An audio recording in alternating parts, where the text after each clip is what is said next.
അപ്പോൾ എല്ലാവർക്കും നമസ്കാരം. അപ്പോൾ ഞാൻ ഇന്ന് സംസാരിക്കാൻ പോകുന്നത് മാഞ്ചസ്റ്റർ യുണൈറ്റഡിനെ കുറിച്ചാണ്. മാഞ്ചസ്റ്റർ യുണൈറ്റഡിലെ പ്രത്യേകിച്ച് ബ്രൂണോ ഫെർണാണ്ടസ് എന്ന അവരുടെ ക്യാപ്റ്റനെ കുറിച്ചാണ് എനിക്ക് സംസാരിക്കാനുള്ളത്. അതായത് അദ്ദേഹം ഇന്നലെ കളിയിൽ 1-1 സമനില പാലിച്ച കളിയിൽ അദ്ദേഹം ഒരു പെനാൽറ്റി മിസ് ചെയ്തിട്ടുണ്ട്. അപ്പോൾ ആ പെനാൽറ്റിയുമായി ബന്ധപ്പെട്ട ചില സംഭവവികാസങ്ങളാണ് ഞാൻ ഇന്നിവിടെ സംസാരിക്കാൻ ആഗ്രഹിക്കുന്നത്. അതായത് അദ്ദേഹം മാഞ്ചസ്റ്റർ യുണൈറ്റഡിന് വേണ്ടി കളിക്കാൻ തുടങ്ങിയിട്ട് 5 വർഷമായി. അദ്ദേഹം ഇപ്പോൾ മാഞ്ചസ്റ്ററിന്റെ ക്യാപ്റ്റനാണ്. അപ്പം ആ ഒരു നിരയിലുള്ള നോക്കുവാണെങ്കിൽ ആ ഒരു ടീമിലെ ഏറ്റവും നല്ല ഒരു ടാലന്റഡ് ആയിട്ടുള്ള ഒരു പ്ലെയർ തന്നെയാണ് ബ്രൂണോ ഫെർണാണ്ടസ്. അതുപോലെ തന്നെ നമ്മുടെ നാട്ടിലൊക്കെ പറയുന്ന പോലെ ഗാംഗുലിയുടെ പോലത്തെ ഒരു ചൂടാണ് ആൾക്കുള്ളത്. ഗാംഗുലിയുടെ ആ ഒരു ത്രസിപ്പിക്കുന്ന, അതായത് ചോറ് നന്നായിട്ട് തിളയ്ക്കുന്ന ഒരു തരം നല്ലൊരു ചൂടൻ ക്യാപ്റ്റനാണ് ആള്. പക്ഷെ എന്നിരുന്നാലും കൂടിയിട്ടും അദ്ദേഹത്തിന്റെ ഇന്നലത്തെ ആ ഒരു ഒരു റഫറിയുമായിട്ടുണ്ടായ ഒരു ചെറിയൊരു വഴക്ക്, ആ ഒരു വഴക്ക് കാരണം അദ്ദേഹത്തിന് മെയിനായിട്ട് മിസ്സായത് ആ ഒരു പെനാൽറ്റി തന്നെയാണ്. അദ്ദേഹത്തിന് ടീമിനെ മുന്നിലെത്തിക്കാമായിരുന്നൊരു സമയമായിരുന്നു. അതാണ് അദ്ദേഹം റഫറിയുമായിട്ടുള്ള ഈ വഴക്ക് കാരണം അത് കളഞ്ഞു കുളിച്ചത്. അപ്പം ഞാൻ പറയുന്നത് എന്തെന്ന് വെച്ചാൽ, റഫറി അറിയാണ്ട് അയാളുടെ റഫറിയുടെ പൊസിഷൻ എടുക്കാൻ വേണ്ടിയിട്ട് അയാൾ അങ്ങോട്ട് ഓടിയപ്പോൾ അറിയാണ്ട് നമ്മുടെ ബ്രൂണോ ഫെർണാണ്ടസിന്റെ ദേഹത്ത് അറിയാണ്ട് തട്ടിപ്പോയി. അത് അറിയാണ്ടെയാന്ന് കാണുന്ന എല്ലാവർക്കും അറിയാം. അത് ബ്രൂണോ ഫെർണാണ്ടസിനും അറിയാം. പക്ഷെ എന്നിരുന്നാലും കൂടിയിട്ടും ബ്രൂണോ ഫെർണാണ്ടസിന് അത് ഇഷ്ടപ്പെട്ടില്ല. അപ്പോൾ അദ്ദേഹം പെനാൽറ്റി എടുക്കാൻ വേണ്ടി പോവായിരുന്നു. അപ്പോൾ റഫറിയുടെ പൊസിഷൻ എടുക്കാൻ വേണ്ടി അങ്ങോട്ട് ഓടിയപ്പോൾ അറിയാണ്ട് ബ്രൂണോ ഫെർണാണ്ടസിന്റെ കയ്യിൽ ചുമലിൽ തട്ടിപ്പോയി. അപ്പോൾ അത് നമ്മളുണ്ടല്ലോ ഈ സിനിമയിലൊക്കെ കാണുന്ന പോലെ ഒരാളെ പ്രകോപിപ്പിക്കാൻ വേണ്ടിയിട്ട് നമ്മളുണ്ടല്ലോ അറിയാണ്ട് മറ്റേ ആൾ പോയിട്ട് അങ്ങോട്ട് തട്ടുന്നു. അതുപോലുള്ള ഒരു തട്ടലായിട്ടാണ് ഈ ബ്രൂണോ ഫെർണാണ്ടസിന് തോന്നിയിട്ടുണ്ടാവണം. അതുകൊണ്ടാണ് അദ്ദേഹത്തിന് ഭയങ്കരമായിട്ട് ദേഷ്യം വന്നു. ഭയങ്കരമായിട്ട് ടെമ്പറായി.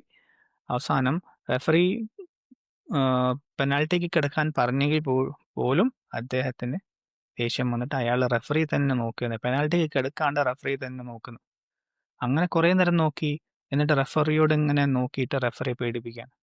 ഇതായിരുന്നു ബ്രൂണോ ഫെർണാണ്ടസ് ചെയ്യുന്നത്. ആ ഒരു സമയത്ത് പെനാൽറ്റി എടുക്കേണ്ട സമയത്ത് പെനാൽറ്റിയിൽ ഫോക്കസ് ചെയ്യുന്നതിന് പകരം അദ്ദേഹം ചെയ്യുന്നത് റഫറിയെ തുറിച്ചു നോക്കുക. ഇതാണ് അവസ്ഥ. ഇങ്ങനെയുള്ളതാണ് ഒരു ക്യാപ്റ്റൻ. എന്നിട്ട് അദ്ദേഹം അവസാനം എന്ത് ചെയ്തു? ആ ഒരു പെനാൽറ്റി പിന്നെ അടിച്ചപ്പോൾ അത് മിസ്സാകുകയും ചെയ്തു.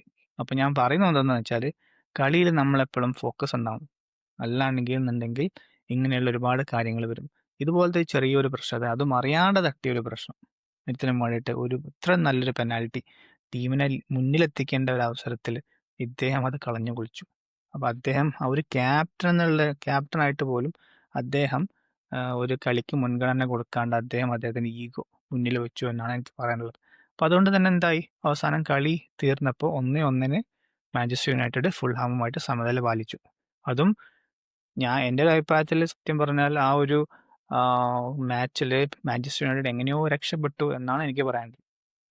അപ്പോൾ അത്രയും മോശമായിരുന്നു. അപ്പോൾ ഇതുപോലത്തെ ഒരു പ്ലെയറിനെ ക്യാപ്റ്റൻ ആക്കിയാൽ തന്നെ ആ ഒരു ടീമിന് ഗുണമുണ്ടാവില്ല എന്നാണ് എനിക്ക് പറയാനുള്ളത്. അപ്പോൾ അതുകൊണ്ട് ഇത്രയും നല്ല ടാലന്റ് ആയിട്ടുള്ള ഒരു പ്ലെയർ, അദ്ദേഹം ഈ ഈഗോ എല്ലാം മറന്നു വെച്ച് ഈ മുൻകോപം ഇതൊക്കെ മാറ്റി വെച്ച് അദ്ദേഹം നല്ലൊരു പ്ലെയറായിട്ട് കളിയിൽ കൂടുതൽ ഫോക്കസ് ചെയ്തിട്ട് കളിക്കാൻ വേണ്ടി നമുക്ക് പ്രാർത്ഥിക്കാം. അങ്ങനെയാണെങ്കിൽ മാത്രമേ മാഞ്ചസ്റ്റർ യുണൈറ്റഡിന് അദ്ദേഹത്തിന്റെ ടാലന്റ് കൊണ്ടും ഒരു ഉപയോഗം ഉണ്ടാവുള്ളൂ, ഒരു ഉപകാരം ഉണ്ടാവുള്ളൂ. അല്ലാന്നുണ്ടെങ്കിൽ ഇങ്ങനെയൊക്കെ ആയിരിക്കും. നമ്മുടെ ക്രിക്കറ്റിലെ MS ധോണി നോക്കൂ. അദ്ദേഹത്തെ നമ്മൾ വിളിച്ചിരുന്നത് ക്യാപ്റ്റൻ കൂൾ എന്ന്.